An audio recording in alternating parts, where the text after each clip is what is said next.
Assalamualaikum warahmatullahi wabarakatuh. Alhamdulillah wa syukur ala nikmatillah la haula wa la quwwata illa billah syahadu an la ilaha illallah syahadu anna Muhammadan abduhu wa rasuluh la nabiyya ba'da.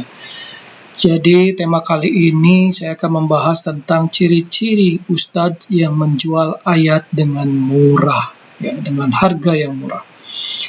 Ikhwatu iman, jadi dalam Al-Quran beberapa kali Allah memperingatkan kaum muslimin tentang larangan menjual ayat dengan harga murah. Jadi ayatnya yaitu tashtaru bi ayati tsamanan qalila, menjual menukarkan ayat-ayat Allah dengan harga yang murah. Jadi Allah sangat murka dengan perilaku menjual ayat secara murah ini, dan Allah mengancamnya dengan siksa yang keras di akhirat kelak. Mengapa diancam? Siksanya karena itu sama dengan merendahkannya dan merendahkan Al-Quran yang agung. Menjual ayat dengan harga yang murah. Jadi selama ini banyak kitab-kitab tafsir belum ada yang menjelaskan ciri-ciri yang konkret. Nah, makanya perlunya itu ulama-ulama itu penjelasan. Makanya kita memerlukan bukan hanya Al-Quran dan hadis, ijma, qiyas, dan para ulama. Jadi selama ini kitab tafsir itu belum ada yang menjelaskan secara terperinci dan jelas, ya, tentang apa yang dimaksud dengan makna tashtaru bi ayati tsamanan qalila. Ya. Tashtaru bi ayati tsamanan qalila.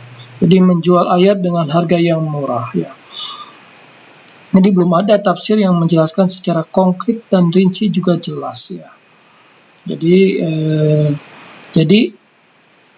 ciri-ciri yang bisa diambil adalah yang pertama adalah menyediakan ayat untuk tujuan yang salah. Ya, tujuan yang salah itu bisa berupa politik. Jadi misalnya, jadi ada ustadz yang misalnya memperbolehkan minuman keras, ya, minuman keras karena dia didukung oleh misalnya produsen alkohol, gitu, ya. Ya, karena dia dibayar oleh produsen alkohol, jadi dia mengatakan atau seolah-olah menyamar-nyamarkan gitu sesuatu yang jelas dibuat samar-samar, gitu, ya. Nah, jadi yang pertama menyediakan ayat untuk tujuan yang salah. Jadi menyediakan di sini ada 3 pengertian. Pertama, menyediakan atau memberitahu ayat untuk kepentingan orang tanpa mengetahui untuk apa penggunaannya. Jadi hanya untuk kepentingan orang tertentu. Jadi kepentingan penguasa, kepentingan pengusaha, dan lain sebagainya, ya. Padahal mungkin seseorang ingin mengetahui sebuah ayat dengan untuk tujuan yang benar dan tujuan yang salah. Kedua, menyediakan ayat-ayat Quran dalam berbagai kesempatan untuk kepentingan materi dan uang. Jadi menyediakan ayat Quran berbagai kesempatan untuk kepentingan materi dan uang. Misalnya mengajar membaca Al-Quran atau ceramah agama dengan memasang tarif honor, ya. Dulu pernah ada ustadz artis yang membuat tarif, misalnya kalau dia ke Korea tarifnya sekian, kemudian ke Cina tarifnya sekian, termasuk akomodasi, transportasi, dia pengen menginap tinggal di mana, kemudian pengen diberikan akomodasi untuk 3 orang, 5 orang, 10 orang, gitu misalnya, kan itu sangat memberatkan panitia, gitu, ya. Banyak itu ustadz-ustadz yang pergi ke luar negeri diundang, entah di Hong Kong, entah di China, entah di Korea, dan lain sebagainya, Filipina, dan lain sebagainya. Ustadz-ustadz tersebut memasang tarif, ya, ustadz artis itu memasang tarif, gitu, ya. Saya pengen di hotel ini, dengan istri saya, dengan anggota-anggota saya, dikirimkanlah gitu uang juga tiketnya. Itu kalau tidak dikirimkan tidak datang. Nah, itu jadi mengajar membaca Al-Quran, ceramah, hanya memasang tarif honor. Kalau tidak memenuhi tarif yang diminta, ia tidak mau datang. Nah, itu ustadz yang ciri-ciri menyediakan ayat dengan tujuan yang salah, atau ia tidak mau, jadi niat utama untuk cari uang, jadi bukan untuk berdakwah lillahi ta'ala. Jadi inilah makna yang pertama, menjual ayat dengan harga yang murah atau sedikit, ditukar dengan tiket, dengan akomodasi, dengan transportasi, dengan bayaran sekian, gitu, ya. Kedua, menjelaskan ayat dengan samar-samar. Nah, ini berhubungan dengan yang tadi nih. Kalau tadi tujuannya Tujuan yang salah bisa tujuan individu ustadz sendiri karena uang, juga tujuan pengusaha atau penguasa gitu ya. Misalnya politik ini bolehkah ini kemudian dicocokkan eh, dengan ayat-ayat ini boleh. Nah itu ini yang kedua menjelaskan ayat secara samar-samar. Jadi kedua, perilaku menjual ayat adalah dengan mengutip atau menyebutkan sebuah ayat Quran secara samar-samar demi menyenangkan orang atau agar tidak tersinggung. Jadi arti yang sebenarnya disembunyikan. Jadi agar orang tidak tersinggung, agar enak kedengarannya. Kemudian agar kita simpatik.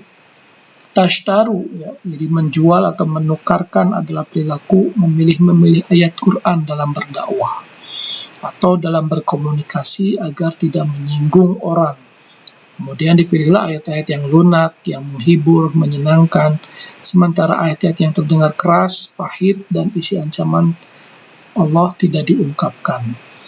Dengan begitu, ia tetap laku dan disukai orang lain sebagai mubalik. Jadi ini dia hanya menunjukkan bahwa dia ingin simpati dari masyarakat. Jadi ingin simpati dari masyarakat, simpati dari sebagian kalangan, tidak mau menyinggung orang yang banyak, disembunyikanlah ayat-ayat tertentu gitu ya.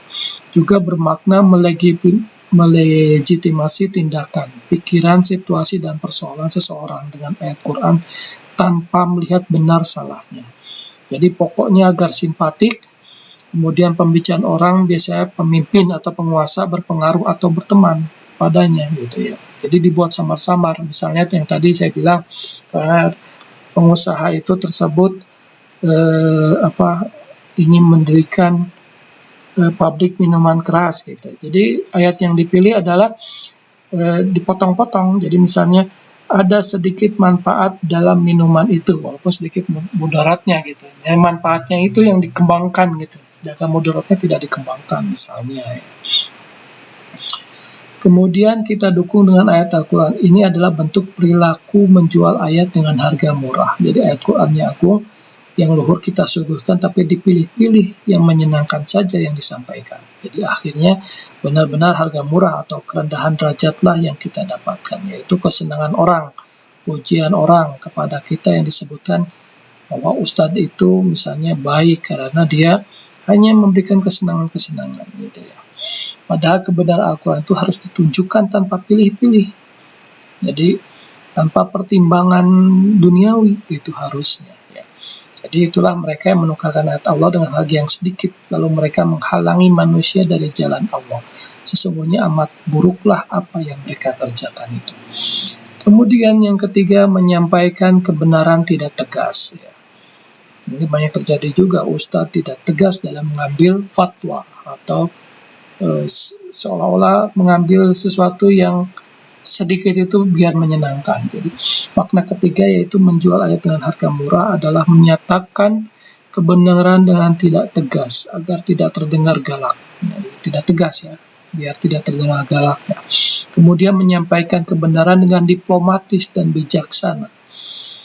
Itu perlu dalam konteks tertentu tapi tidak dengan menghindari ketegasan. Jadi bijaksana perlu, tapi tidak untuk menghindari ketegasan. Jadi kalau sesuatu yang tegas harus tegas. Kebenaran dan menyembunyikan ancaman Allah. Jadi kebenaran harus disampaikan apa adanya, tidak ada yang disembunyikan. Jadi penyampaian kebenaran itu tidak boleh takut resiko. Takut kalau resiko misalnya tidak dibayar tidak dipakai lagi di televisi. Biasanya di televisi ya, dia takut resiko tidak dipakai lagi di televisi, maka dipilihlah ustadz-ustadz yang lunak, yaitu ustadz-ustadz yang lunak, yaitu kemudian tidak mau menyampaikan dengan tegas itu ya. Hanya karena dia ingin dipakai terus di televisi misalnya. Kemudian menyampaikan kebenaran tidak boleh takut resiko. Kalau takut resiko ya jangan berdakwah gitu. Artinya belum siap. Dakwah menyeru pada kebenaran adalah perilaku luhur dan mulia, tapi tentu saja ada resikonya. Nabi saja banyak yang membencinya, meludahi, melempari tai gitu Nabi Muhammad, karena beliau tidak takut resiko gitu ya. Menyampaikan kebenaran dengan sebenar-benarnya, itulah Nabi Muhammad itu. Jangan sampai kita berbicara di khalayak hanya untuk disenangi gitu. Oleh disenangi itu berarti ada unsur ria, ingin dipuji gitu. Jadi seorang penyeru kebenaran atau dai harus lebih takut kepada Allah ketimbang takut pada manusia. Dalam menyampaikan kebenaran yang dituju semata-mata ridha Allah, bukan simpati manusia. Jadi Rasulullah SAW mengingatkan, kulil haqqa walau kana muron. Jadi sampailah kebenaran walaupun terasa pahit. Ya. Orang yang memilih ayat yang lunak-lunak, yang lembut agar mendapat simpati, agar ceramahnya dipakai lagi di televisi, di mana gitu kan, atau di mimbar-mimbar, agar tetap laku sebagai ustadz adalah perilaku menjual ayat dengan harga yang murah. Jadi yang disebutkan dalam Al-Quran. Kemudian yang keempat, tidak mau mengingatkan dan menyampaikan kebenaran. Ini adalah indikasi keempat dari orang yang menjual ayat dengan harga murah. Ia tidak mau atau jarang, bahkan tidak pernah mengingatkan orang. Jadi menolak menyampaikan kebenaran yang ia tahu karena tidak biasa, merasa kagok, segan, takut tidak diberi jabatannya. Misalnya, dia sudah menjabat sebagai ketua PBNU atau ketua PKB misalnya. Kemudian dipilihlah ayat-ayat yang menyenangkan banyak orang. Jadi ayat-ayat ketegasan dia sembunyikan gitu. Takut dia tidak dipakai lagi sebagai ketua PBNU. Takut dia tidak menjadi menteri lagi. Takut dia tidak dipanggil tausiah lagi di televisi. Jadi yang ringan-ringan saja gitu ya. Padahal ayat Al-Quran itu dengan sengaja sampaikanlah kabar gembira dan peringatan. Jadi bukan hanya kabar gembira, peringatan pun harus disampaikan. Gitu ya. Peringatan pun harus disampaikan, tapi tentunya dengan qaulan sadida. Gitu ya. Jadi misalnya tahu bahwa sholat tidak boleh ditinggalkan, dan tahu juga ayatnya, tetapi temannya yang tidak sholat tidak pernah ditegur dan diingatkan, padahal kemana-mana sering bersama. Jadi perasaan takut menyinggung dan tidak enak yang tidak proporsional lebih diikuti daripada menyampaikan kebenaran. Atau misalnya ada teman kita ada yang minum minuman keras gitu, karena tidak mau ini gitu tidak disampaikan kebenaran itu gitu ya, larangan minuman keras dan lain sebagainya. Jadi itu indikasi menjual ayat dengan harga murah, menukarkan yang mahal. Memberikan nasihat kebenaran itu adalah harga yang mahal ya. Dengan yang murah, ya pertemanan, tidak saling mengingatkan itu yang murah itu. Contoh lain misalnya seorang tahu ayat Quran, wala taqrabuz zina, dan janganlah mendekati zina. Tapi temannya yang bergaul bebas depannya matanya yang sering berzina dengan perempuan berganti-ganti mencari kebosanan tidak diingatkan gitu.